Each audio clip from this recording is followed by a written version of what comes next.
भविष्य में हवा इतनी ज्यादा पॉल्यूटेड हो चुकी है कि हर किसी को बाहर मास्क पहनना पड़ता है और हर घर में एयर फिल्टर होना जरूरी है। इत्रा नाम की कंपनी ने एआई रेमेडी नामक दवा बनाई है जो आपको बिना मास्क के 6 घंटे तक सांस लेने देती है। लेकिन ये बहुत महंगी है और केवल अमीर लोगों के लिए उपलब्ध है। एक डार्क लैब में सोलोमन एक वीडियो रिकॉर्ड कर रहा है और समझा रहा है कि एथरा इवेंचुअली एआई रेमेडी को राशन करना शुरू करेगी। ऐसा होने पर लोग डेस्परेट हो जाएंगे और तभी सोलोमन अपने कंपाउंड का नया ट्रायल शुरू करना चाहता है। उसे पता है कि कंपाउंड के डोजेज बढ़ाने में फेटल इम्यून रिस्पॉन्स हो सकता है, लेकिन उसे लगता है कि ह्यूमैनिटी को बचाने के लिए यह जरूरी है। उसी समय उसे अलर्ट मिलता है कि दुनिया का आखिरी ग्रीन जोन अब पॉल्यूटेड हो गया है। इसका मतलब है कि 18 महीनों में 83% पॉपुलेशन लीथल टॉक्सिन एक्सपोजर के खतरे में होगी। सोलोमन की फ्रेंड स्पाइडर देखते हैं कि उनका लैब निगरानी में है, तो वह उनकी रिसर्च बचाने के लिए एक आइडिया देती है। एक नया पार्टी लिक्विड ब्लू अभी ट्रेंड में है, तो वह सोलोमन को सलाह देती है कि वह अपने कंपाउंड को उसी कलर में बदल दे।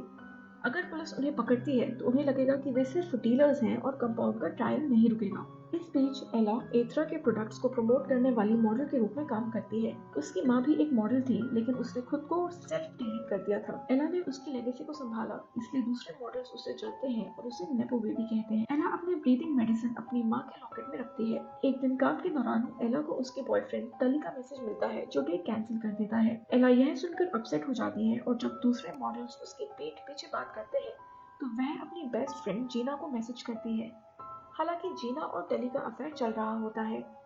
टली सच्चाई बताने की सोचता है, लेकिन जीना उसे याद दिलाती है कि आज एला की माँ की डेथ एनिवर्सरी है। टली एक शेडी नेबरहुड में पार्टी ड्रग्स लेने जाता है। वह डीलर से मिलता है और टीवी पर एथरा की हेड एरिक का इंटरव्यू देखता है। एरिक कॉन्स्पिरेसी थ्योरिस्ट के सवालों से असहज हो जाता है, खासकर जब एक डिस्टॉर्टेड वॉइस खुद को लाजरस कहते हुए एआई रेमेडी के ओरिजिन्स पर सवाल करता है।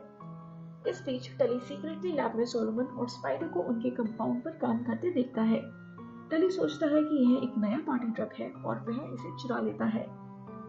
एला एक पार्टी में जाती है जहां उसे टली और जीना का अफेयर पता चलता है। वह डिप्रेशन में टली द्वारा चुराया गया कंपाउंड पी जाती है। थोड़ी देर बाद उसे बहुत बीमार महसूस होता है। उसके शरीर में जलन होने लगती है और जब वह बाथरूम में ठंडे पानी में छिपती है तो टली और सोलोमन के थग्स वहां आ जाते हैं। एला को पता चलता है कि कंपाउंड का इफेक्ट उसके शरीर पर म्यूटेशन की तरह हो रहा है। वह अपनी नई शक्ति से बाथरूम स्काईलाइट तोड़कर भाग जाती है। जीना और टली के बीच फिर से क्योस हो जाता है। एला अपने स्टिकी हाथों और न्यू फाउंड स्ट्रेंथ का इस्तेमाल करके थग्स से बच निकलती है। एला को धीरे धीरे एहसास होता है कि उसका शरीर इंसान से अलग हो रहा है। उसके हाथों पर एसिड लाइक सिक्रेशन और क्लॉज डेवलप हो रहे हैं। जब वह जीना के पास मदद मांगने जाती है तो वे दोनों आर्ग्यूमेंट करने लगते हैं और एला को पता चलता है कि उसकी क्रेविंग अब रॉ मीट के लिए है। इस बीच एरिक और सोलोमन के बीच एक बड़ा कन्फ्रंटेशन हो जाता है। एरिक चाहता है कि सोलोमन एआई रेमेडी का मास प्रोडक्शन करे, लेकिन सोलोमन कहता है कि यह सभी सोशल क्लासेस के लिए एक्सेसिबल होना चाहिए। एला को पता चलता है कि एआई रेमेडी एक स्पेसिफिक ड्रैगनफ्लाई स्पीशीज से बनाई जाती है जो अब एक्सटिंक्ट हो चुकी है। एला अब उसी ड्रैगनफ्लाई स्पीशीज में म्यूटेट हो रही है, इसलिए एरिक उसे हार्वेस्ट करना चाहता है। एला अपने म्यूटेशंस का इस्तेमाल करके फैसिलिटी से भागने की कोशिश करती है। स्पाइडर फैसिलिटी में बम लगाती है और डिस्ट्रैक्शन के लिए अलार्म बजाती है। एला अपने स्टिकी हैंड्स और क्लोज का इस्तेमाल करके वेंट से भाग जाती है। वह सोलोमन को बचाने में सफल हो जाती है, लेकिन गार्ड्स उनके पीछे पड़ जाते हैं। एला और सोलोमन फॉरेस्ट में भागते हैं। सोलोमन उसे आखिरी कंपाउंड सैंपल देता है और कहता है कि वह लाजरस को ढूंढे और फॉर्मूला को पूरा करे। एला नदी में कूदकर भाग जाती है। सोलोमन को एरिक पकड़ लेता है और उसे नए म्यूटेंट्स बनाने के लिए मजबूर करता है। कहानी के अंत में एला के म्यूटेशंस उसे विंग देते हैं। वह लाजरस को ढूंढने के लिए उड़ जाती है और पता चलता है कि लाजरस कोई और नहीं बल्कि एंजेला है। तो इस मूवी का रिकैप आपको कैसा लगा? अगर पसंद आया है तो वीडियो को लाइक करना ना भूलें और चैनल को सब्सक्राइब जरूर करें।